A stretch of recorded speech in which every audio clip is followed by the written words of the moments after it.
समुद्र के बीच रात का सन्नाटा था। एक महिला दूर समुद्र की निगरानी कर रही थी। तभी उसे अचानक अजीब सी रोशनी दिखाई दी। उसने हैरानी से सोचा, यहाँ तो चारों तरफ वीरानी है, फिर ये रोशनी कहाँ से आ रही है? उसने तुरंत सर्चलाइट घुमाकर ध्यान से देखा और अगली ही सेकंड उसका दिल दहल गया। सामने एक टूटी फूटी गोस्ट शिप तेज रफ्तार से उनकी तरफ बढ़ रही थी। वह जहाज लगभग 30 मीटर प्रति सेकंड की गति से सीधे उनकी ओर आ रहा था। खतरा समझते ही उसने तुरंत जहाज के कैप्टन राजेश को खबर दी। किसी तरह समय रहते जहाज को मोड़ा गया और टक्कर होने से बाल बाल बच गए, लेकिन असली खतरा अभी शुरू हुआ था। सामने खड़ी वो रहस्यमयी जहाज बेहद पुरानी लग रही थी। उसका पूरा ढांचा जर्जर था। चारों तरफ पुराने मछली पकड़ने वाले जाल लटके हुए थे और कुछ जगहों पर ऐसा लग रहा था जैसे जहाज पर सूखा हुआ खून लगा हो। ये नजारा देखकर सभी के होश उड़ गए। सबने अनुभवी कैप्टन से पूछा कि ये आखिर है क्या? कैप्टन ने बस इतना बताया कि ये बहुत पुरानी समुद्री जहाज का मॉडल लगता है, जिसे सदियों पहले इस्तेमाल किया जाता था। आज के समय में ऐसी जहाज कहीं दिखाई नहीं देती। सबके मन में एक ही सवाल था, इतनी पुरानी जहाज यहाँ कैसे आ गई? मगर सोचने का समय ही नहीं मिला। अचानक वह गोस्ट शिप फिर से उनकी तरफ मुड़कर तेजी से आने लगी। इस बार हालात इतने अचानक बने कि बचने का मौका ही नहीं मिला और दोनों जहाज आपस में टकरा गए। टक्कर बहुत जोरदार नहीं थी, लेकिन उनके जहाज की लाइफ बोट उस पुराने जहाज के जाल में बुरी तरह फंस गई। अगर जाल नहीं काटा जाता तो सिर्फ लाइफ बोट ही नहीं, पूरा जहाज समुद्र में खींच सकता था। तभी टीम का ताकतवर सदस्य विक्रम बोला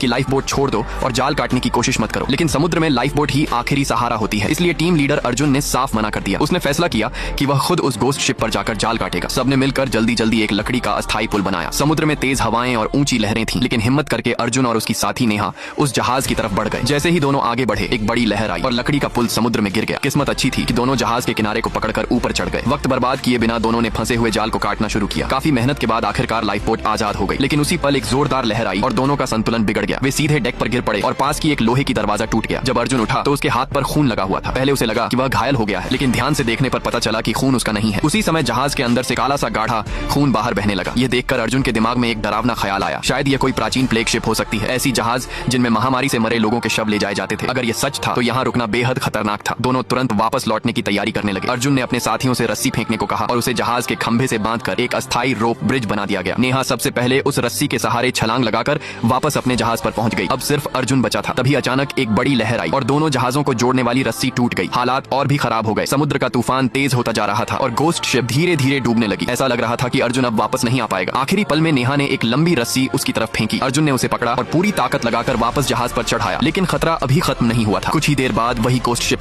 फिर से पानी के अंदर से निकलकर उनकी तरफ आने लगी। कैप्टन ने जहाज को तेजी से आगे बढ़ाने की कोशिश की, लेकिन गोस्ट शिप की रफ्तार उससे कहीं ज्यादा थी। तभी अर्जुन ने कहा कि मिश्रा अंकल को जगाओ, शायद उनके पास कोई उपाय हो। मगर वे इतने नशे में थे कि होश में ही नहीं आ रहे थे। काफी कोशिश के बाद उन्हें जगाया गया और उन्होंने तुरंत जहाज की तोप तैयार करने को कहा। सभी लोग मिलकर तोप लोड करने लगे। तभी अचानक डेक पर खड़ा एक नाविक रवि फिसलकर सीधे समुद्र में गिर गया। अर्जुन ने तुरंत उसे बचाने के लिए एक प्लास्टिक ड्रम फेंका और जहाज को वापस मोड़ने का आदेश दिया, लेकिन कैप्टन डर के मारे जहाज को आगे ही बढ़ाता रहा। आखिरकार अर्जुन ने खुद स्टीयरिंग पकड़ ली और जहाज मोड़ दिया। बिना सोचे समझे वह सीधे समुद्र में कूद पड़ा। नेहा दूरबीन से यह सब देख रही थी और उसकी सांसें थम गईं।